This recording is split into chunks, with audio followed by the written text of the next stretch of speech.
and more frequent heat waves in the next 15 years. The Climate Council says the extreme conditions are also intensifying.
Just proves that this is not a lens glare.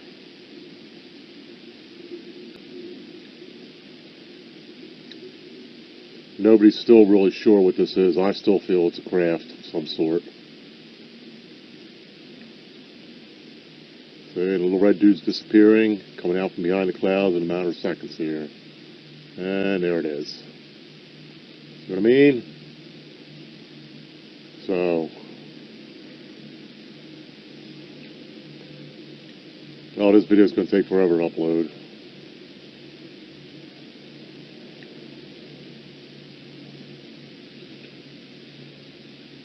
Should be coming into complete clear here in a second.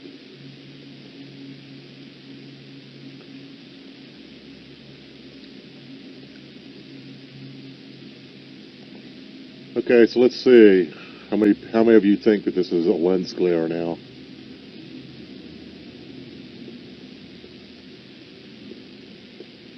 Again, I just proved it's not. Look off to the right-hand side of the video, you'll see the lens glare there, the red and the yellow. That's the lens glare off to the right. But that is definitely the moon and whatever is underneath of it. So, alright.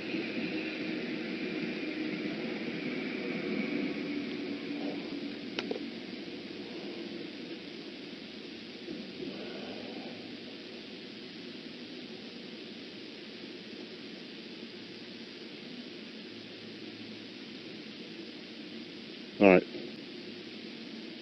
Clouds are coming up.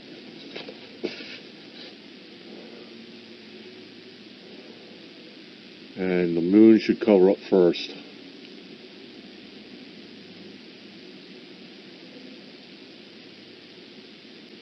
Okay.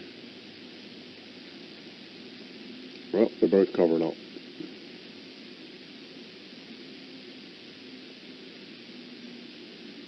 Okay. So does this prove that this is not a lens glare? But this suppressed astronomical story about Nibiru's crossover and how it will alter the Earth and the solar system just happens to be one of those many things that are being kept in the dark.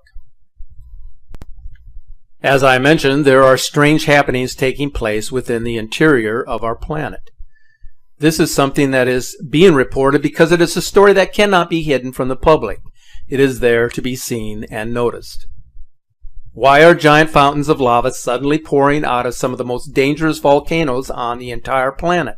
And why are so many long dormant volcanoes suddenly roaring back to life? According to Volcano Discovery, 35 major volcanoes either are erupting right now or have just recently erupted, and dozens of others are stirring. Something is pushing magma up through the crust of the earth at a number of key spots around the planet. The spectacular eruption of Mount Etna in Italy is making headlines all over the world.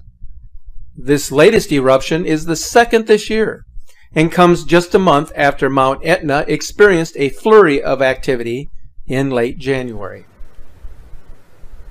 On the island of Sicily, the giant fountains of lava that are coming out of Mount Etna can be seen 30 kilometers away, as seen in this video clip.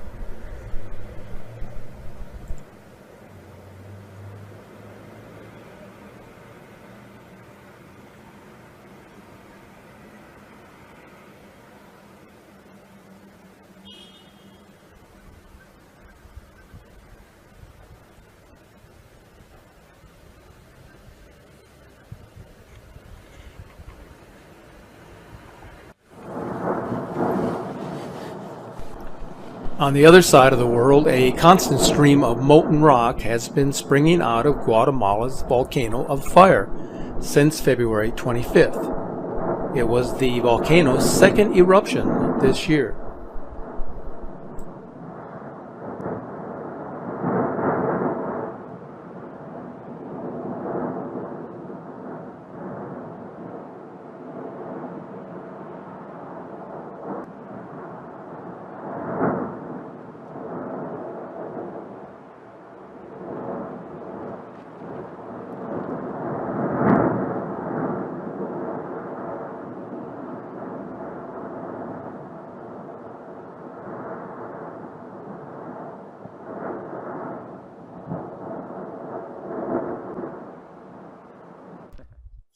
And in the middle of the Pacific Ocean, a fire hose of lava has been pouring out of the Kilauea volcano since December 31st.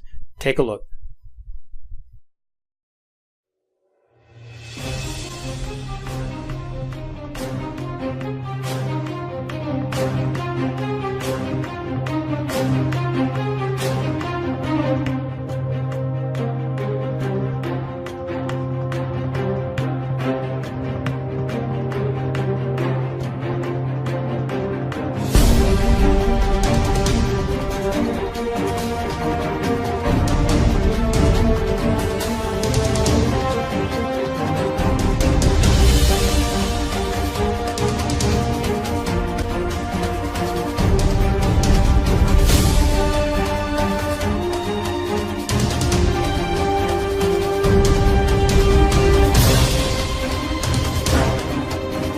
Volcanoes that have been dormant for a very long time all over the world have started springing back to life.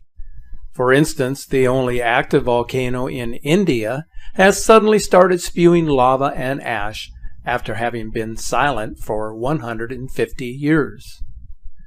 So many of these long dormant volcanoes are roaring back to life, and why this is suddenly happening now is puzzling many of the experts. And as you have seen, this isn't isolated to just one or two geographic regions. It literally is happening all over the globe. Last month, Indonesia's Mount Sinabung in the southern hemisphere erupted 7 times in the space of a single day, while authorities in the northern hemisphere were warning us that 4 of Iceland's biggest volcanoes are preparing to erupt. Indonesia and Iceland are about as far apart as you can get, and yet they are both being affected by this worldwide phenomenon. Now, without a doubt, something definitely appears to also be causing a significant increase in worldwide seismic activity. So let's talk about earthquakes for a moment. A website known as the Big Wobble recently published an article that included two extraordinary maps. The first map showed the number of major earthquakes from January 1900 to January of 1917. And the second map showed the number of major earthquakes since the beginning of this century. The difference between the two maps was startling, to say the least. It is becoming extremely difficult to deny that something is happening to the crust of our planet, and many are becoming concerned about what we could soon experience if the level of seismic activity continues to rise. We already talked about Mount Etna, but a much greater threat in Italy appears to be awakening under the city of Naples. A massive supervolcano known as Campi Flegrei is close to a critical state, and if it erupts, the consequences will be beyond catastrophic. The following comes from the National Geographic. A long, quiet, yet huge supervolcano that lies under 500,000 people in Italy may be waking up and approaching a critical state.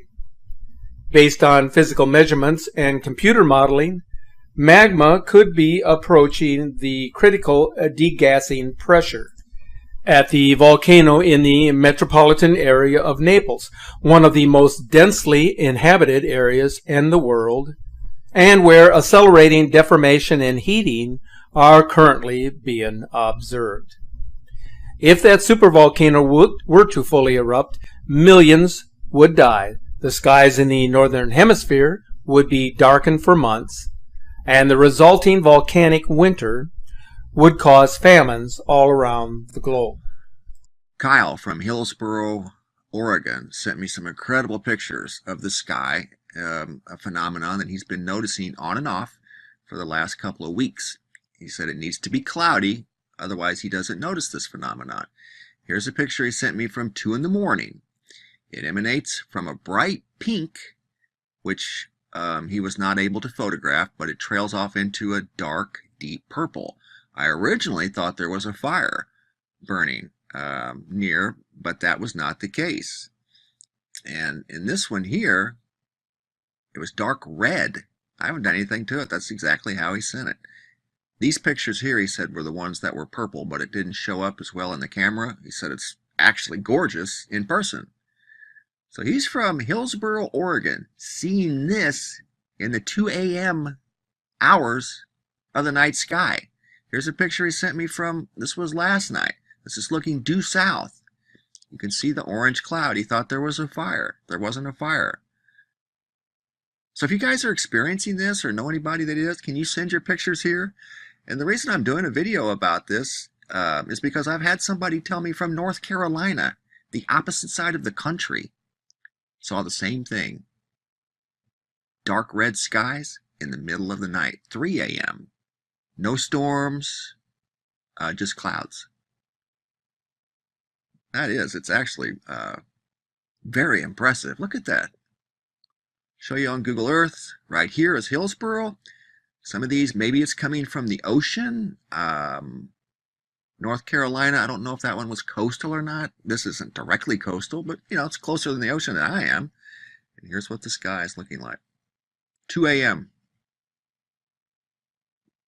Pretty crazy. Remember the purple sky? This was 2 hours before the Houston tornado outbreak back last month. So it didn't happen right when the tornadoes were happening. This was hours before the tornadoes broke out. So there's purple in Houston, blood red up in Oregon, and he saw him in the northeast, coming down to the southeast, in the south, drifting to the east-southeast. Unbelievable pictures. That location, sulfur dioxide, is colorless, so it's not that. Looked at the map, watched for different types of weather anomalies, maybe in his area up here, that could be responsible for that, and I can't conclude anything from this that would be a red cloud, a red sky. Very, very interesting. So if you have any pictures of a red sky, like our friend Kyle here from Oregon, please share them with us. We would love to see them. I have some other incredible pictures I'm going to share in a video tomorrow. And we're going to do a weekly video of the pictures that you guys share. All of the pictures that you guys share. We're going to do a video just of picture share, sky pictures, of anything of uniqueness. I want the white stop signs too, signs in general. Whatever you guys want to share, bring it. I'll do a video about it. I really do appreciate it. So there you have it, guys. I don't know what's going on, but we're seeing red skies up in northern Oregon.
Storm system that caused hundreds of lightning strikes is lingering over the city tonight. An indication of that is a temperature reading that we call the dew point. That was very high this morning, one of the highest readings in March that we've had. So that it's not just that these events are unusual, it's that they're unprecedented. Meanwhile, a staggering statistic out of Chicago. There's rain in the northwest and snow where you'd expect it. The Windy City had no measurable snow during January and February for the first time in 146 years. A rare bit of normal in a bizarre winter. In a normal winter, Illinois is blanketed in snow, not battered by tornadoes like this deadly twister on Tuesday. It's mind-blowing. We've never had anything like this since I've been around. And it's just, it's pretty wild. We can say without a doubt that heat waves are occurring more frequently, they're lasting longer. All these are the beginning of birth pains. But then he comes to the word, it's interesting, he says, but then. And when he says then, he starts talking about what we might say, if we're going to put it into pregnancy terms, that there will begin this time of hard labor. And we know that in terms of the gestational cycle, that when a woman begins to be very near delivery, she begins to feel abdominal pains and cramps much more significantly, much more severe. It becomes evident because this is discomfort of a different kind. Has warned the drought in the region, in the Horn of Africa, is creating a potential humanitarian disaster. Somalia's Prime Minister says some 110 people have died in the south of the country in the last 2 days from famine. It is imperative for us to help each other, as the magnitude of this drought is very alarming.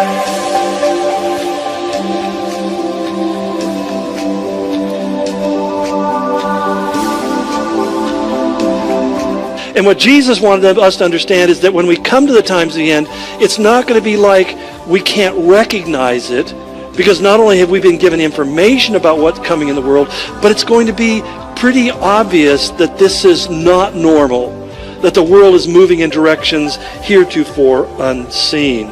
It's grazing time in Mongolia, but the animals, weak and weary from one of the harshest winters in decades, seem reluctant to move.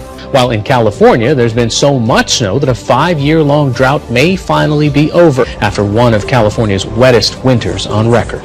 And so far, even one of Hawaii's mountains has gotten more snow than Denver. Most years, Vermont maple syrup farmers like Dave Silloway would be trudging through 3 feet of snow. Their task is easier this season. And across the country, it's likely to mean harsher bushfire conditions, longer and hotter heat waves, an increase in the number of severe thunderstorms and more intense cyclones and rain, while extreme droughts are expected to become more frequent and last longer.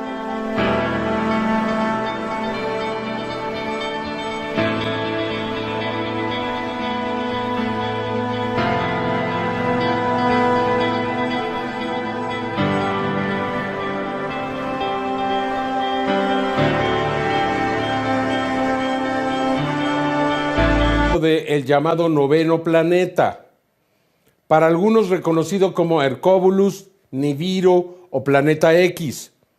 Como usted sabe, el primer registro de él aparece en tablas sumerias de más de 5.000, 6.000 años de antigüedad, y hasta el día de hoy había sido una leyenda. Hoy sabemos que efectivamente existe un cuerpo masivo, muy grande, muy posiblemente del tamaño de los grandes planetas de nuestro sistema solar, que tiene una órbita alrededor del Sol, se dice de 20.000 años. Todavía hay mucho que aprender y de saber de este misterio, ya que hasta el día de hoy no se le ha logrado fotografiar. Aquí le presento la investigación de Fernando Correa. Un equipo de astrónomos afirman tener evidencias de la existencia del noveno planeta. Nadie lo ha observado. Sin embargo, se ha logrado determinar que se localizaría 20 veces más lejos que Neptuno. Sería entre 10 y 20 veces más grande que la Tierra. Se piensa que es muy oscuro y que tiene una órbita muy alargada, dando una vuelta al Sol cada 20.000 años. Estos cálculos son posibles gracias a las observaciones de las órbitas de 14 planetoides más allá de Neptuno, en el cinturón de Kuiper. La posición, dirección y órbitas de estos planetoides no se pueden entender a menos que exista un enorme planeta muy masivo que determinaría la posición de los planetoides. Sería el quinto en tamaño después de Júpiter, Saturno, Urano y Neptuno. Esta es la investigación del noveno planeta, que está siendo relacionado con el llamado Planeta Unidos. Mike Brown y Konstantin Batygin anunciaron que tenían evidencias de la existencia real del noveno planeta. What we have discovered is that numerous features of the Kuiper Belt, a field of icy debris beyond the orbit of Neptune, can be understood if the solar system possesses an additional 9th planet that resides well beyond the orbits of the known planets.